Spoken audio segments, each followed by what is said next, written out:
I've read a lot of books over the years, and oddly enough, I've never asked myself that one question. Who's your favorite author? In thinking about it, my taste has changed over the years. What actually makes somebody your favorite author? What goes into that decision? I think that there's a lot of people that actually really do have a favorite author, and that's just not me. But I'm working to fix that. Welcome to episode 1 of the Favorite Author Project, where I am going to be searching for my favorite author. It's really just a ploy so that I can read some really good books. I know, I'm awful. Here's what we're going to be doing. I am going to read multiple books from authors. I'm going to break them down within my 300-point system. Maximum score you can receive is a perfect 300 score. 2 ways in which I can rank the author. Ultimately, each author will be receiving a average score as well as total point or pins. Total points that they have accumulated based on my scoring. I'm thinking right now as a loose structure. I'm going to do the average score for that author. If there is a tie for the average score, then the total pins is going to be the tiebreaker. I do have a list of authors that I have really enjoyed their work. Stephen King, Yaros, J.R.R. Tolkien. Who knows about Charlene Harris in the Sookie Stackhouse series, the Word Tea Garden, the Lily Baird series, or Bard, however you say it. I used to eat her books up, and I'm excited to share this journey with you. Am opening the door, drop an author. If I haven't listed the author, drop the author.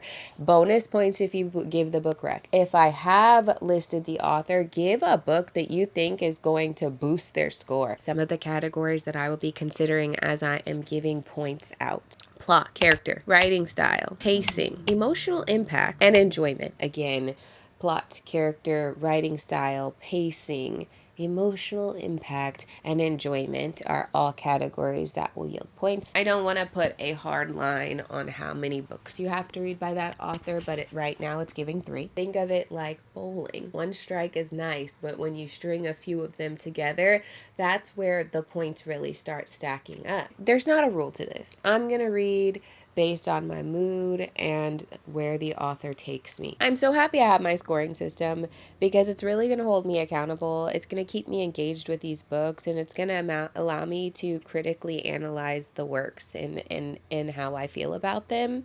Because what actually makes a favorite author your favorite author? And like, honestly, I'm asking for myself, so please feel free to talk with me in the comment. Who is your favorite author and maybe why? I am allowed to DNF, be a negative in vibes, and I'm not going to say that your favorite author isn't going to have a DNF, but it kind of feels like they shouldn't. But we'll see. Here's what to expect. Series deep dives. I may decide to binge an entire series. And you know what? That would be looking good for somebody who might be on my favorite author list. Because if I can sit down and binge you back to back, you doing the right things. You doing the right things. Standings. If I have any major movement in the leaderboard, of course, you know, I'm going to come with another episode. You're going to get another update, but you're also going to get the nitty gritty details on how we got there. Also get to follow up on if I was able to read one of your recommendations. This is going to help shape and guide my TBR, possibly give me a TBR with a purpose. As I've talked a whole lot,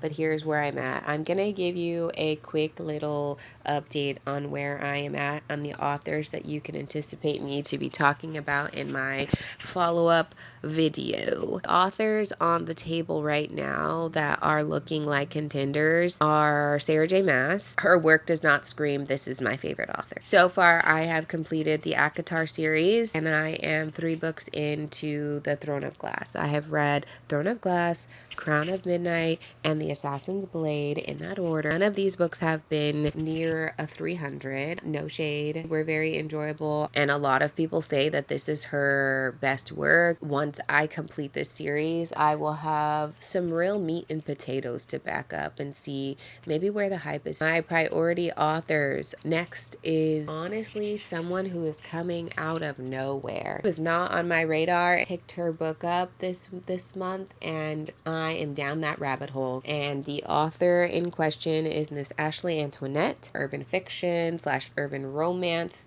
author. Read Moth to a Flame and it destroyed me. I had to pick up Ethic 1. Ate it up. Ethic 2. It was was good. 3 books that I need to add to my scoreboard, which makes her very much eligible to end up on my leaderboard. And the way this Moth to a Flame Ethics series has me feeling, she's gonna be a problem. So you can anticipate to see some videos regarding individual book reviews as well as my author breakdowns and ratings. I don't know if you can tell, but I am very excited for this. You might have to hold my hand because it's a little bit scary in the best way.